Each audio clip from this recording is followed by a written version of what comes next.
Welcome to the channel. In this video, we're going to be talking about the something to look at when Florida eventually plays Miami on August 31st. It's something to look at in the matchup between these two teams, and that's Mario Cristobal versus Billy Napier, the head coaches.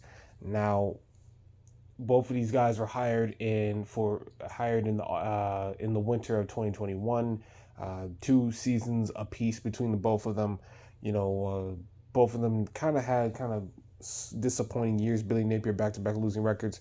Mario Cristobal 5-7 his first year, 7-6 the following year. But it was a season that really should have been better compared to how the ACC stacked up last year for the Hurricanes.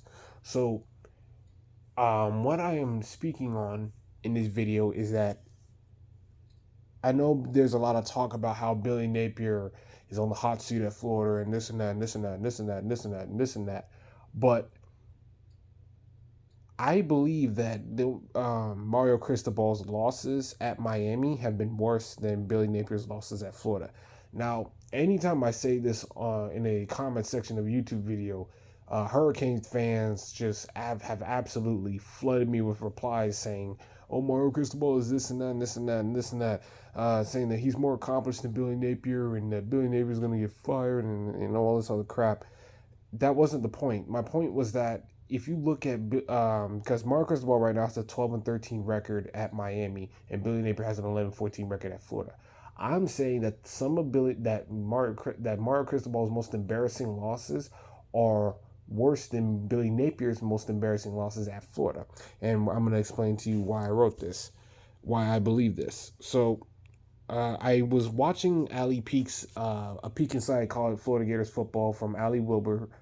So go subscribe to her channel. And she was talking about the upcoming matchup between Miami and Florida. She was breaking down which position group she thinks has the advantage.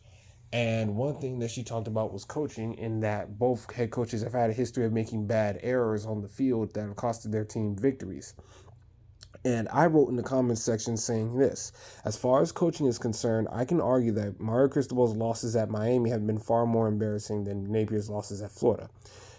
Some idiot that you see here on the bottom part wrote, Mario has won the Pac-12 twice in a Rose Bowl, beat Ohio State in his last year with the Ducks in the horseshoe, talking about Columbus, Ohio, where the Buckeyes play. Napier hasn't done anything close to that. Mario does make dumb mistakes, but has proven way more on this level. My argument wasn't that Napier is more accomplished than Cristobal. All I said was that his losses at Miami are more embarrassing than Napier's losses at Florida. I didn't say one guy was better than the other. I didn't say that Napier was better than Cristobal. But of course, Hurricanes fans, they just hear what they want to hear. And I'm going to explain to you why I feel that way. So right here is the worst loss for both Cristobal and Napier. Napier's worst loss is obviously Vanderbilt, and Mario's Cristobal's worst loss is Middle Tennessee, which is the team at the top of the screen. Billy Napier losing to Vanderbilt, the first head coach to lose at Florida to lose on the road at Vanderbilt since 1988. He was also the first head coach during this season at Florida to lose to Vanderbilt, Kentucky, and Tennessee in the same year since there was a coach in the 50s. I think it was Ray Graves. And with this, and I was saying as embarrassing as the loss it was, I don't think it was worse than Middle Tennessee. Middle Tennessee is a Group of 5 school, not a Power 5 program. In their game against Miami, they never trailed Miami. They forced 3 turnovers, had 4 passing yard plays of 69 yards or more. And the only reason why the scoreboard is even close was because of a kickoff return for a touchdown the Hurricanes have in the game. And they paid Middle Tennessee $1.5 million to play in the game and took care of the Blue Raiders' travel expenses. I still believe that this loss was more embarrassing than Florida's loss to Vanderbilt. And I don't think you could really argue that. Here it is right here. Another one. I would say Napier's second worst loss is obviously Arkansas, the Razorbacks. You know, they were the only team to lose in the SEC to lose to Arkansas, the only team in the Power 5 when the Pac-12 was still a Power 5 school. to lose to Arkansas last year. Arkansas had fired their offensive coordinator a week prior, and there was a late substitution penalty that hurt Florida's attempt to kick a game-winning field goal at the end. As bad as that was, I don't think it was worse than the Georgia Tech loss for Miami. Miami was 4-0. They were ranked 17th in the nation, and they were 19 and a half point favorites against the Yellow Jackets. The Yellow Jackets, who were also coming off a loss to Bowling Green. They were leading 20-17 with 40 seconds remaining. Mario Cristobal decides to stupidly run the football instead of just kneeling the ball to win the game and to, go 5-0. Instead, by running the ball, Mark Fletcher fumbles it. Georgia Tech recovers and quickly scores a touchdown within the final few seconds of the game to win it and to be the biggest blemish on Miami's record. Georgia Tech's victory over Miami, to me, is not as bad as Arkansas's victory over Florida for the reasons that I've mentioned. Now let's go to another game that you can compare. Florida versus losing on the road at Utah versus Miami losing at home to Duke.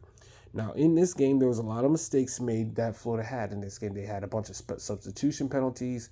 They had missed field goals. They had one time there was a missed field goal that Utah had that somehow the referees didn't see this, but there was 9 guys on the field for Florida on that play. I don't know how the referees missed that. But as bad as that was, I don't think it was a sloppier performance than Miami turning the football over 8 times in a football game. As bad as Billy Napier's losses have had, he's never had a game where he turned the ball over 8 times.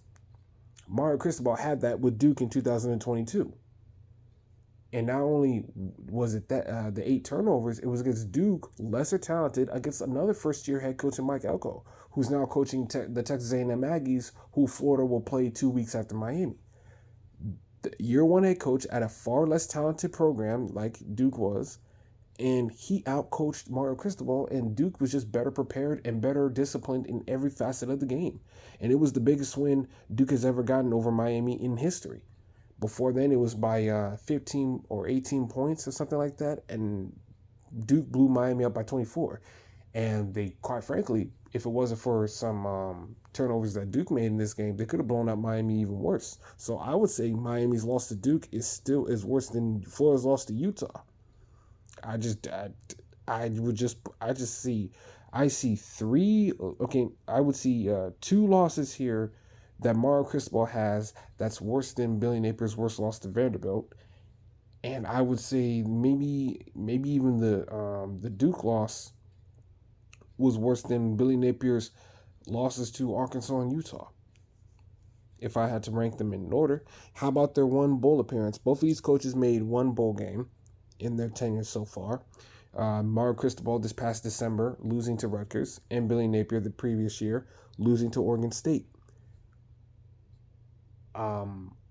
If you look at the Oregon State game, they were ranked 14th in the nation at the time that they played Florida, and they were 9-3 heading into the game.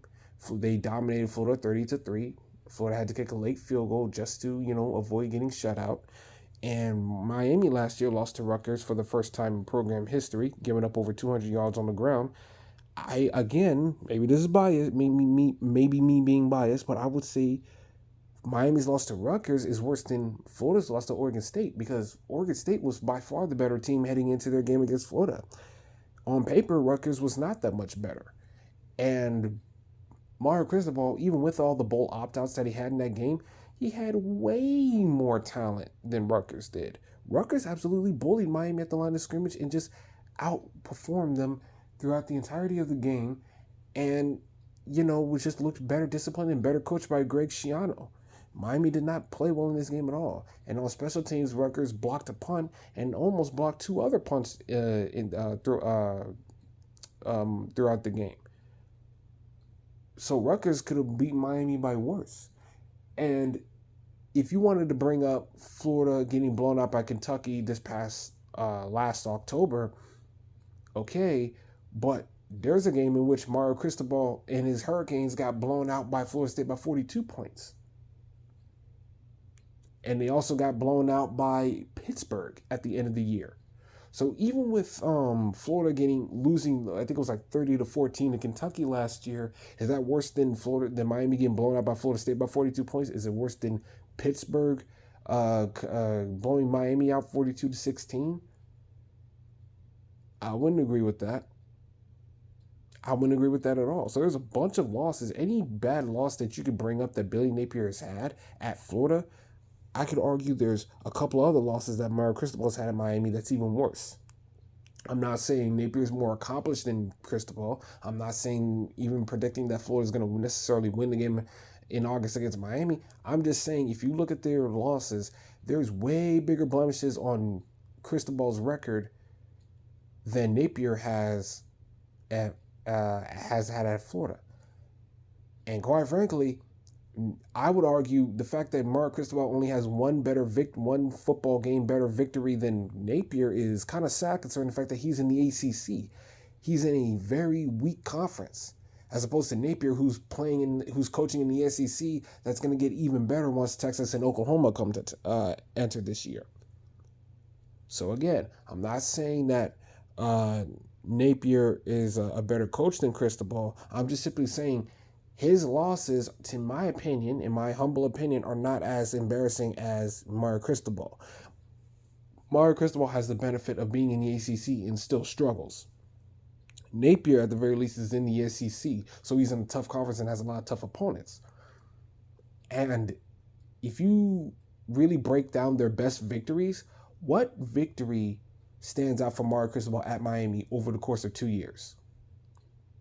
Okay, well, a middle-of-the-road Texas A&M team? Meh. Oh, okay, we beat Clemson. Okay, but you didn't even really beat Clemson that impressively. The Duke Blue Devils beat Clemson more impressively than you did. And Clemson got better after you beat them. You, on the other hand, did not get better after beating Clemson, because I think after beating Clemson in that game, I think Miami became 5-2 or 6-2, because I don't remember if the victory that they had over Virginia, and I'll break down that as well, if the Virginia game was after or before the Clemson game. I'll have to relook that up, but I think that victory over Clemson made Miami 5-2 at that point. Well, after that victory, if Miami was 5-2, I believe. Yeah, Miami was 5-2. They only won two. They won 2 of their final 6 games after that, because they ended the year 7-6 after starting off 5-2. Started off 4-0, lost back-to-back games, beat Clemson or Virginia, and then ended the stretch on a 2-4 stretch their final 6 games to be 7-6. Clemson, at the very least, won their final 5 games after losing to Miami. That I know for a fact. So again, even in their 2 best victories, it's not really that impressive. And Clemson got better afterwards. Napier, at the very least, can say in his first game against Florida, beat a top 10 Utah team who had a healthy Cam Rising, who still had Dalton Kincaid, who had a healthy Brian Kuth, who was another good pass catcher for them. Even if you wanted to say it was fluky, he still has that as a feather in his cap. And another victory was against Tennessee, was on primetime television, and Tennessee was ranked 11th at the time of the victory. And obviously, it was more meaningful because the whole Florida and Tennessee rivalry aspect, even though it's not really not been that competitive of a rivalry. But I'm not going to dive too deep into that. So Napier's best victories against Tennessee and Utah are better than Mario's best victories against Texas A&M and Clemson. There's not truly a standout victory that Cristobal has that stands up to par with Napier's standout victories at Florida. So that's really about it. That's all I wanted to say. I just think Cristobal's losses at Miami are more embarrassing than Napier's losses at Florida. I'm not saying Napier is more accomplished or even the better coach, because I can't defend that. But that's just my opinion on it as I break down the head-to-head matchup between these 2 coaches for when they eventually play in August. So, thanks for watching.